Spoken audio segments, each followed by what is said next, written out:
Au Togo, en héritage de son père, Faure Gnassingbé a continué un système d'impunité généralisée qui perdure grâce à un réseau d'agents clientélistes, civils comme militaires. Le système de délation, d'abus de droit et d'abus de pouvoir est poussé à son paroxysme au point qu'il suffit qu'un agent officieux de Faure Gnassingbé ou prétendu comme tel invente une histoire sur un citoyen togolais ou s'arrange, sans aucune preuve, pour le considérer comme un danger pour la sécurité d'État pour que ce citoyen innocent se retrouve en prison, non sans tortures diverses, kidnapping sans mandat d'arrêt, sans jugement et sans défense, sans un procès public et équitable.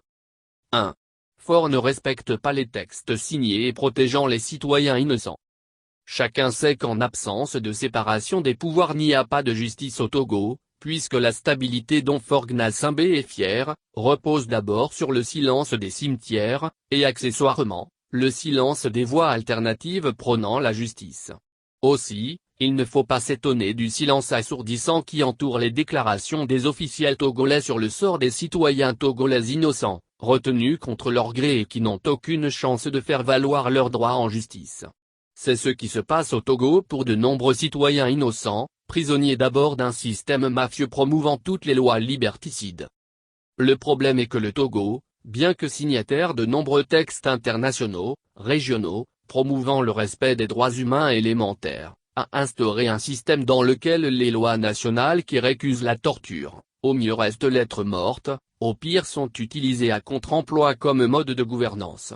Elles servent à éradiquer toute velléité de contestation du système ou de support à la répression des citoyens innocents. Les fausses accusations sont devenues un sport national pratiqué par les agents miliciens du système Gnassingbé, qui usent et abusent des formes modernes de surveillance et de coercition, tel le logiciel d'espionnage Pegasus, acquis à prix d'or. Ce système, en l'absence de procédures judiciaires contradictoires, ne permet jamais d'apporter la moindre preuve de culpabilité des nombreux citoyens togolais innocents incarcérés, ce parfois depuis plusieurs années.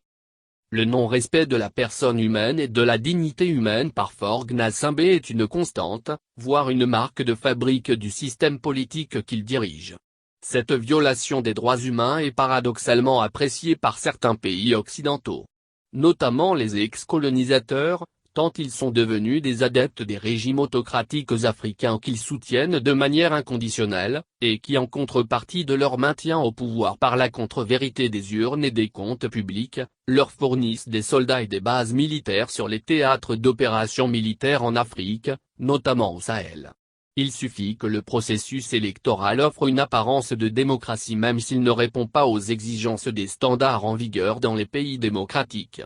Cette négation de la démocratie permet aux réseaux militaro-ésotériques de servir souvent de test pour imposer des lois liberticides, en Afrique, comme en France par exemple au prétexte de la crise sanitaire.